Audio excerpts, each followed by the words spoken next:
시청자 여러분 안녕하십니까. 돈 되는 부동산 박일권 대표입니다. 오늘은 제가 여기가 금맥이다 라는 내용을 준비를 했습니다. 금맥이 어디일까요? 최근에 여러가지 부동산 경기 침체에도 불구하고 앞으로 정말 금맥이 될 수 있는 지역 선정을 했는데요. 원효로 1, 2, 3, 4가에 대해서 말씀을 드리겠습니다.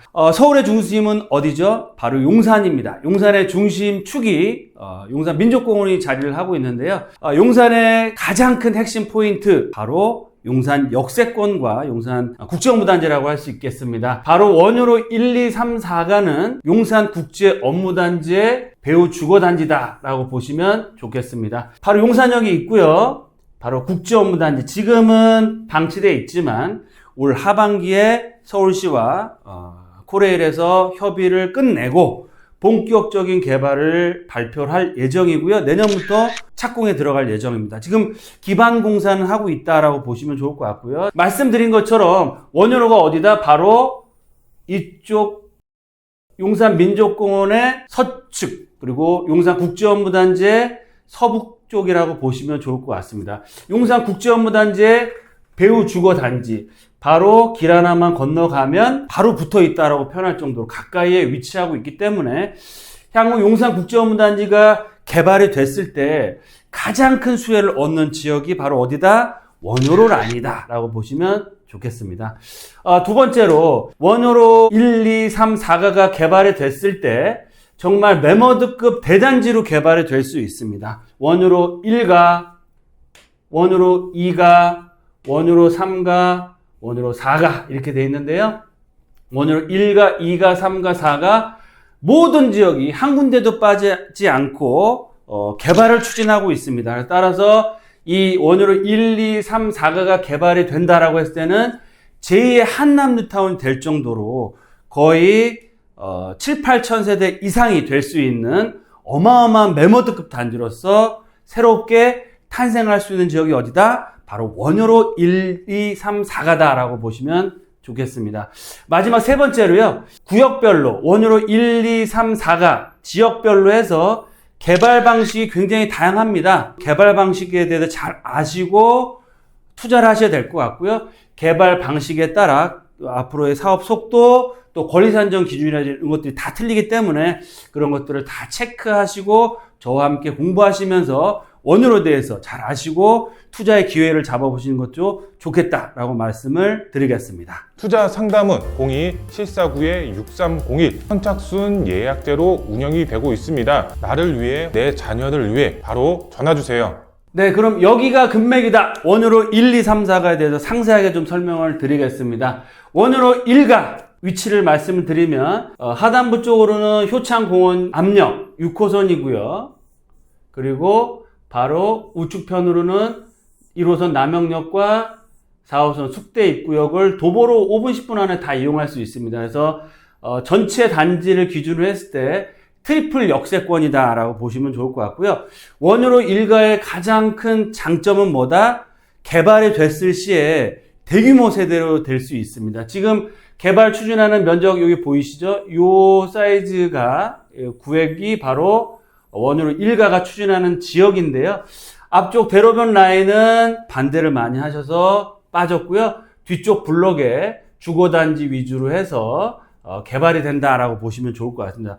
전체적인 상황 자체가 개발이 될 수 있는 여건들을 충족하고 있고요. 면적 자체가 3만 평이 넘습니다. 특히 이 지역은 역세권 시프트로 개발이 될 예정이기 때문에 기존 용적률 한 400% 정도로 추진한다고 했을 때 무려 3,300세대라는 어마어마한 매머드급 단지가 개발될 수 있는 위치와 규모를 갖추고 있다라고 보시면 좋을 것 같고요.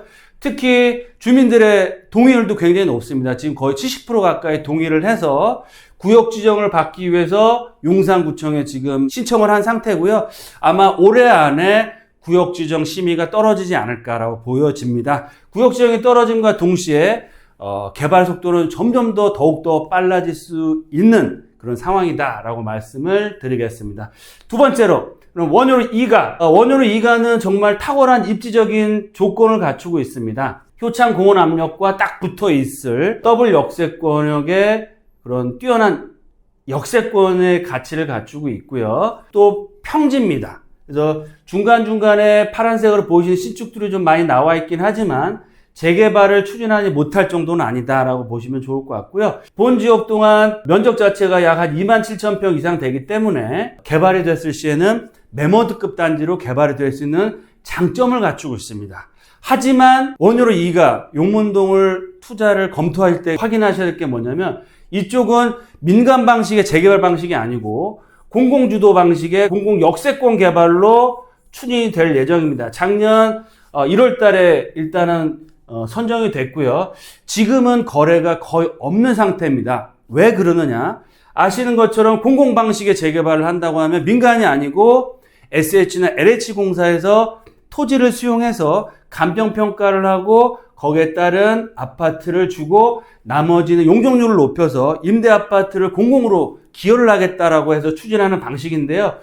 이 용산지라는 황금 금싸라기 땅에 이 좋은 더블 역세권과 밑으로 내려가시면 도보로 10분이면 용산 국제업무단지 이용할 수 있는 이 지역의 공공 방식으로 수용 방식으로 개발을 하면 과연 집주인들이 찬성을 할까요? 만약에 우리 시청자님 중에서도 원효로 2가 용문동에 가지고 있으면 동의서를 도장을 찍으시겠어요? 저 같아도 도장을 안 찍겠습니다. 왜? 내 땅, 내 건물을 왜 수용 방식으로 개발하느냐라고 반대를 할 수 있기 때문에 지금도 그래서 입주민들, 조합원들의 반대가 굉장히 심합니다. 그래서 지금 사업의 추진 속도가 나지 않고 있다라고 보시면 좋을 것 같고요. 다음은 원효로 3가로 가보겠습니다. 효창공원 역세권에서는 한 10분, 15분 정도 떨어져 있고요. 바로 원효로 3가. 원효로 3가는 1구역과 2구역으로 나눠져 있습니다. 초기에 도로가 나눠져 있기 때문에 나눠진 걸로 판단이 되고요. 길 하나 원효로만 넘어가시면 바로 용산국제업무단지와 붙어 있다라고 표현할 정도로 용산국제업무단지의 접근성이 제일 좋은 지역입니다. 향후에 국제업무단지가 개발이 됐을 때 가장 큰 수혜를 얻는 지역이 원효로 3가 라인이다라고 볼 수 있겠는데요. 본 지역은 개발 방식은 신통기획으로 추진하고 있습니다. 하지만 1구역과 2구역이 조금 사이가 안 좋아서 따로 간에 합쳐야 된다. 여러 가지 지금 얘기가 많이 나오고 있습니다. 그래서 지금 사업의 추진 속도는 좀 떨어지고 있지만 개발할 수 있는 여건들은 다 갖춰져 있고요. 또한 신축 제한이 걸려 있기 때문에 앞으로 개발이 될 수밖에 없는 지역이다라고 보시면 좋겠습니다. 마지막으로 원효로 4가를 가보겠습니다. 가장 역세권과 거리가 멀고 현장을 방문해보면 조용하다라는 좀 외지다라는 느낌이 들 정도로 그런 분위기를 갖추고 있는데요. 과거에 원효로 1, 2, 3가에 비해서 다소 소외되어 있던 지역은 맞습니다. 하지만 워낙 노후도가 보시는 것처럼 신축이 거의 없기 때문에 심각한 상황이고요. 본 지역은 지난번 모아타운 내 선정이 됐습니다. 그래서 1구역과 2구역, 3구역으로 나눠지는데 이 3개 구역이 통합이 돼서 모아타운으로 개발됐을 시에는 본 지역 또한 500에서 600세대 이상의 중급 규모의 아파트 단지로 개발될 수 있는 그런 입지다라고 보시면 좋을 것 같고요. 특히 앞쪽에 산호아파트 재건축이라든지 현대차 부지의 개발에 수혜를 얻을 수 있으면서 가장 큰 투자 포인트는 조합원들의 동의율이 굉장히 높습니다. 거의 70%가 넘어가고 있기 때문에 앞으로 모아타운의 그런 개발도 굉장히 빠른 속도를 내지 않을까라고 판단이 됩니다. 투자 상담은 02-749-6301 선착순 예약제로 운영이 되고 있습니다. 나를 위해, 내 자녀를 위해 바로 전화주세요. 네, 그럼 원효로 1, 2, 3, 4가를 좀 정리해서 말씀드리겠습니다. 첫 번째 원효로 1가 역세권 시프트 도시정비형 사업으로 개발이 되기 때문에 높은 용적률과 큰 면적으로 해서 앞으로 매머드급 단지로 개발될 수 있다. 또 2005년 하반기에 구역 지정이 예상되기 때문에 사업의 속도를 굉장히 빨리 낼 수 있다라는 장점을 갖추고 있고요. 두 번째, 원효로 2가 더블 역세권의 탁월한 입지이긴 하지만 공공 방식의 복합 개발 사업으로 선정이 됐기 때문에 앞으로 조합원과 사업 추진 LH나 SH와의 그런 문제가 굉장히 야기될 수 있기 때문에 사업 추진 속도가 느릴 수 있다. 원효로 이거 같은 경우는 지금 당장 투자하시기보다는 상황의 추이를 좀 보시면서 투자를 하시기 좋겠다라고 말씀을 드리겠습니다. 세 번째, 원효로 3가는 신통 방식의 기획으로 추진하고 있습니다. 그래서 지금은 1구역과 2구역이 나눠져 있지만 향후의 통합 여부가 가장 중요한 사업 성패가 될 수 있다라고 말씀을 드리겠습니다. 마지막으로 원효로 4가 면적은 1, 2, 3, 4가에 비해서 가장 작습니다. 하지만 모아타운으로 추진되고 있는 지역이고요. 또 모아타운으로 선정이 됐기 때문에 앞으로 굉장히 속도를 낼 수 있고 높은 동의율과 추진의 속도를 낼 수 있기 때문에 앞으로 투자 가치가 굉장히 시간이 가면 갈수록 높아질 수 있다라고 말씀을 드리겠습니다.